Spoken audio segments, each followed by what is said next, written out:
Tanpa basa-basi langsung kita gaspol. Suatu pagi Cody baru bangun dari tidur, kemudian sarapan dan berangkat ke sekolah. Ketika di jalan seseorang meninggalkan anaknya di dalam mobil. Sang anak menginjak rem tangan, mobilnya berjalan mundur. Cody yang akan ke sekolah melihatnya, lalu Cody mengejar mobil tersebut dan berusaha menghentikannya.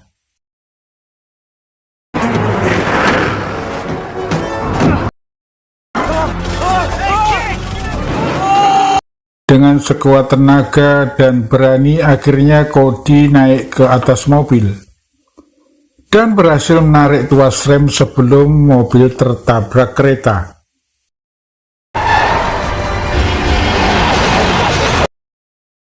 Di scene lain, selanjutnya kita dilihat perusahaan di Hong Kong bernama Eris. Dr. Connor sedang mendemokan penemuannya. Sang dokter berhasil menciptakan cairan nanoplus yang dapat menyerap tumpahan minyak. Rupanya Bridgman, pemilik perusahaan, belum puas dengan itu. Bridgman ingin nanoplus bisa menyedot atau memakan segalanya. Di kantor CIA, pimpinannya bernama David dengan stafnya mengadakan rapat. Mereka membahas tentang penemuan Dr. Connor.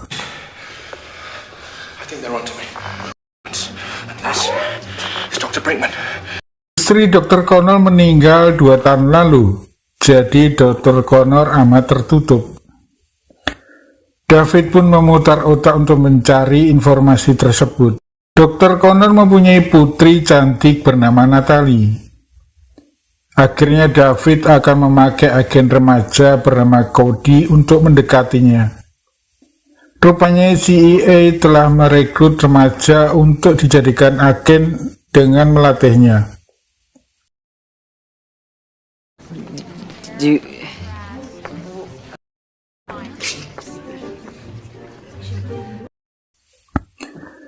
Ketika di ruang ganti, Cody didatangi wanita cantik yang bernama Ronika untuk ikut dengannya.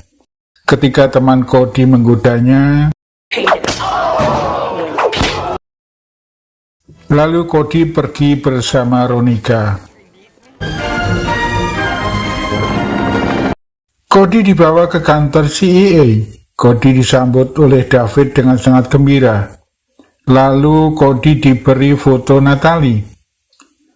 David pun berinisiatif memindahkan Cody ke sekolah Natalie. Cody bertugas mendekati Natalie. Dan ternyata bulan depan Natalie ultah. Cody lalu diberi peralatan yang sangat canggih.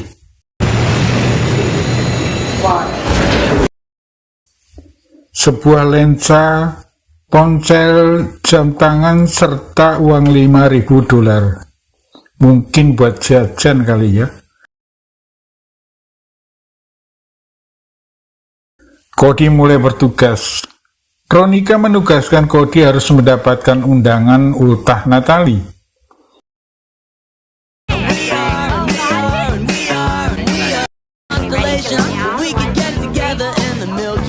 Cody masuk kelas dan melihat Natalie. Tak sengaja menabrak seorang murid lain. Salah satu anak mengambil jam tangannya. Cody meminta untuk mengembalikannya. Anak lain tak sengaja memencet tombol di jam tangan. Akhirnya kena setrum. Cody menemui Natalie untuk berkenalan. Namun Cody sangat gugup.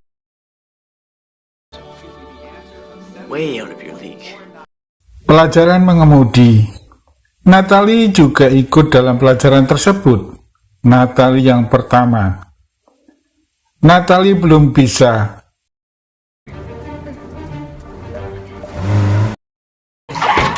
No. Lanjut Cody menyetir. Guru dan Natalie dibuat keliengan.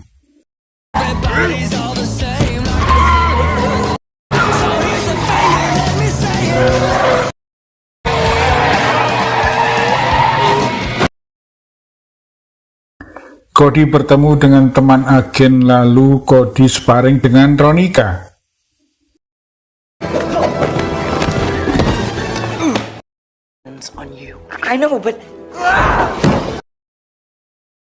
Scene lain, Cody menelpon Natalie, ketika tersambung malah dimatikan. Ternyata Cody seorang yang pemalu. David tahu, akhirnya Cody diberikan masukan beberapa staf CIA supaya lebih agresif menghadapi wanita. Come over here. Suatu hari Natalie memasang spanduk dan terjatuh.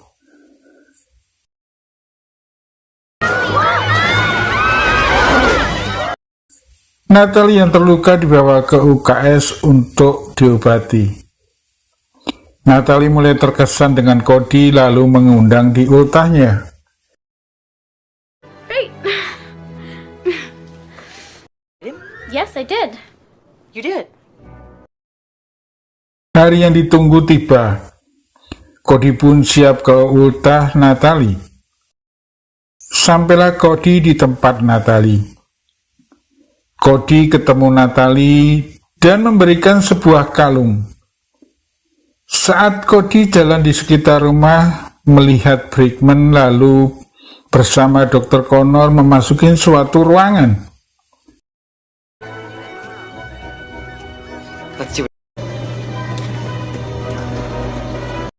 Cody mengikuti mereka dan berhasil memotong atapnya.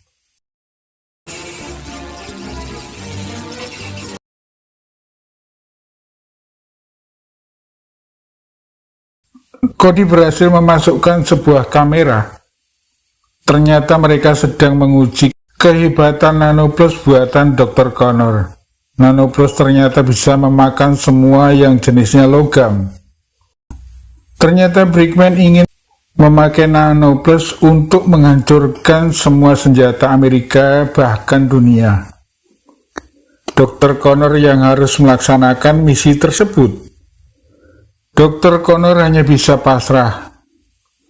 Sekilas info, perjanjian awal Nanoplus digunakan untuk suatu proyek.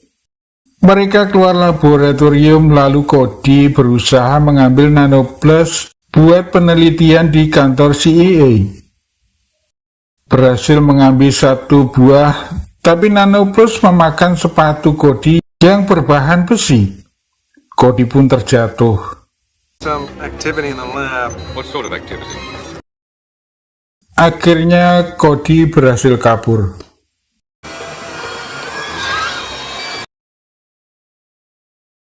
Cody yang akan pulang dihadang cecunguk, lalu akan diceburkan ke kolam.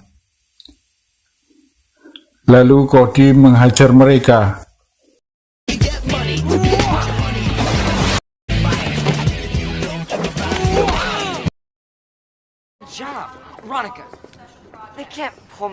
Cody akhirnya dipecat dari CIA karena membuat onar dan hampir terbongkar identitasnya di sebuah media. Cody harus menjauhi Natalie dan tidak ada urusan dengan kasus ini.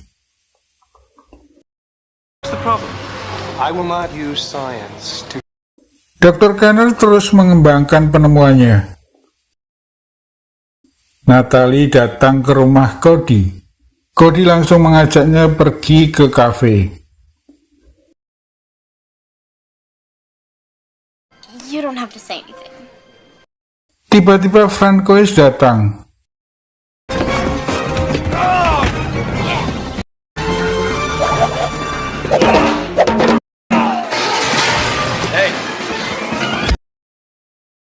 Natalie diculik. Sesampai di rumah, Cody dimarahi oleh orang tuanya karena pulang terlalu malam. Di kamar, Cody mendapati adiknya sedang main alat-alat canggihnya. Lalu Cody menggunakan salah satu alat untuk melacak Natalie. Ternyata Natalie di pegunungan Cascade. Cody pun pergi ke markas CIA dan mencuri mobil. Karena letaknya pegunungan Cascade jauh, Cody menyewa dan mencarter sebuah pesawat demi mencari Natalie. Di kantor CIA, David menyuruh Veronica mencari Cody. Sampailah Cody di pegunungan Cascade dengan papan seluncur yang canggih.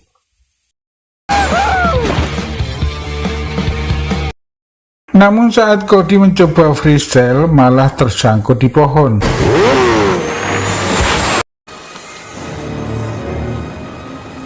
Datanglah Veronica. Veronica mengetahui posisi Cody dari sensor papan seluncur Cody. Veronica mengajak Cody untuk mencari Natalie.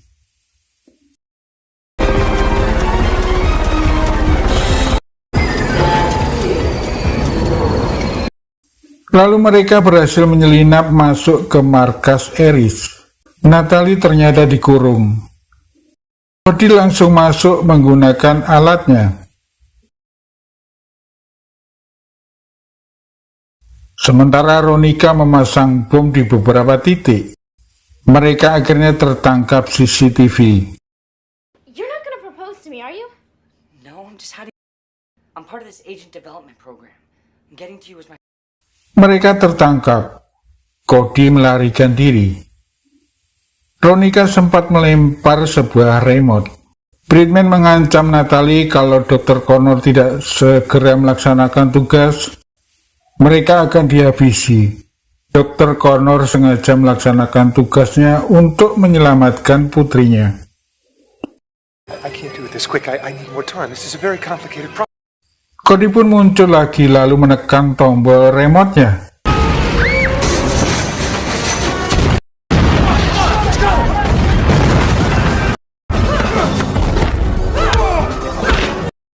Bridman kelenger setelah dicekokin nanoplus oleh Natalie.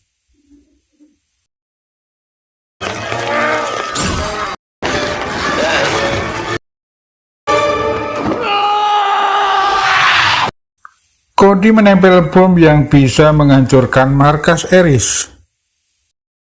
Ketika mereka akan kabur menggunakan helikopter, pintu gerbang tidak bisa dibuka.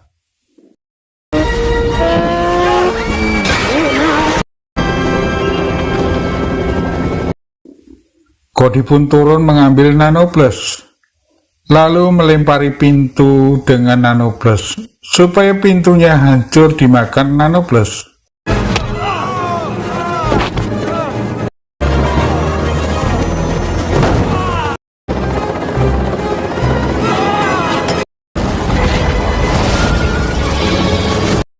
Akhirnya mereka kabur sebelum bom menghancurkan markas Eris. Cody disambut sangat meriah di kantor CIA. David akan memberikan apapun yang Cody mau. Satu permintaan Cody, agar David membuatkan Natalie sebuah SIM. Dan film pun tamat.